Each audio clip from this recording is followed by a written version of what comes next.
నెల్లూరు జిల్లాలో జగన్ పర్యటన వివరాలను తెలిపారు ఆ పార్టీ నేతలు. జిల్లాకు జగన్ వస్తున్నారని సమాచారం తెలిసినప్పుడల్లా ఏదో ఒక దొంగ కేసు పెడుతున్నారని విమర్శించారు మాజీ మంత్రి అనిల్.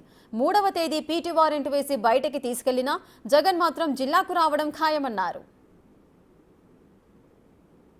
జగన్మోహన్ రెడ్డి గారు గోవర్ధన్ రెడ్డిని పరామర్శించేదానికి రావాలనుకున్న ప్రతిసారల్లా కూడా ఒక దొంగ కేసు పెట్టడం, ఒక పీటీ వారెంట్ వేయటం, ఏదో రకంగా ఇంకా కేసులు కలుపుకుంటూ ఈ కేసు ఆ కేసు అని ఆఖరికి ఎంత దుర్మార్గంగా చంద్రబాబు నాయుడు గారిని ఏదో అన్నారని నెల్లూరులో ఉన్న వ్యక్తి పోయి మంగళగిరిలో ఒక కేసు పెట్టి దాని మీద కూడా ఒక సోషల్ మీడియా కేసు అని చెప్పి ఈ విధంగా ఎన్ని రకాలుగా ఒక అబద్ధపు కేసులు పెట్టి ఇబ్బందికి గురి చేస్తున్నారు. అందరూ కూడా చూస్తూ ఉన్నారు. ఈరోజు వాళ్ళు చేసే కార్యక్రమాల వల్ల వైఎస్ఆర్ కాంగ్రెస్ పార్టీ జగన్మోహన్ రెడ్డి గారి మీద కానీ, స్థానిక నాయకులు పెద్దలు గోవర్ధన్ రెడ్డి కానీ, ఇంకా ఏవే నాయకుల మీద కానీ ప్రజల్లో ఇంకా ప్రేమ గౌరవం పెరుగుతూ ఉంది. ప్రజల అండదండలు ఉన్నాయి, వైఎస్ఆర్ కాంగ్రెస్ పార్టీ కార్యకర్తల అండదండలు ఉన్నాయి. ఈరోజు వైఎస్ఆర్ కాంగ్రెస్ పార్టీ జిల్లాలో ఉన్న మొత్తం ఏకతాటి మీదకి రావడం జరుగుతుంది. తప్పకుండా ఏదైతే 3వ తారీఖున జగన్మోహన్ రెడ్డి గారు గోవర్ధన్ అన్నని కలవటం జరుగుతూ ఉంది.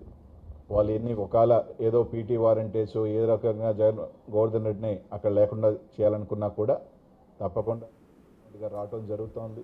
గోవర్ధన్ రెడ్డి గారి కుటుంబ సభ్యులు ప్రభుత్వం మీద ప్రజల్లో తీవ్ర వ్యతిరేకత కనిపిస్తోందని, అక్రమ కేసులు పెట్టడం సరికాదన్నారు ఎమ్మెల్సీ చంద్రశేఖర్ రెడ్డి.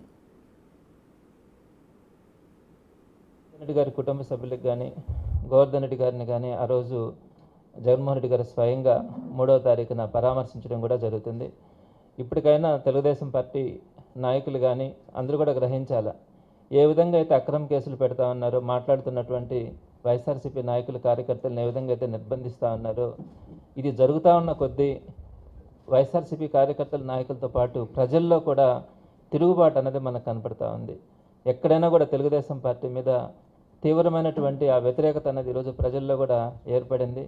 వీరు ఈ విధంగా కేసులు పెట్టుకుంటే కనుక వెళ్తూ ఉంటే ముందుకు వెళ్తే కనుక రాబోయే రోజుల్లో తెలుగుదేశం పార్టీ మీద ప్రజలే తిరుగుబాటు చేసే రోజులు వస్తాయని కూడా తెలియజేస్తా ఉన్నాం. గోవర్ధన్ రెడ్డిని కలిసేందుకు ములాఖత్ కూడా సరిగా ఇవ్వడం లేదని ఆందోళన వ్యక్తం చేశారు కాకాని కూతురు పూజిత.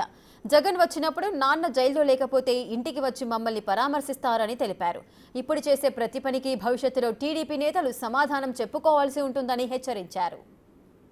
చూస్తూనే ఉన్నాము. ఇందులో మనం గమనించాల్సిన విషయం ఏంటంటే, మా నాన్న ఏమి టెర్రరిస్టో నక్సలేటో కాదండి. కాకాని గోవర్ధన్ రెడ్డి కొంతమంది తెలిసి చాలామందికి నడిచి ఉన్నారు.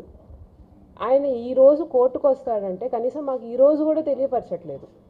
అంటే సడన్గా ఆయన మీద 10-15 కేసులు వచ్చేసి ఆయన ఈరోజు కాదు రేపు కోర్టుకు తీసుకెళ్ళాలి, రేపు కాదు ఎల్లుండి కూడా కోర్టుకు తీసుకెళ్లాలన్న కేసులు రావడము, అవి జగన్మోహన్ రెడ్డి గారు ఇక్కడికి వస్తారనగానే ప్రత్యక్షం కావడము, దీన్ని కూడా మనం గమనించాలి. అంటే జగన్మోహన్ రెడ్డి గారిని ఇక్కడికి రాకుండా నాన్నని కలవకుండా ఆపితే ఆయన జగన్మోహన్ రెడ్డి గారు మాకు మద్దతు ఇవ్వకుండా అయిపోదు కదండి.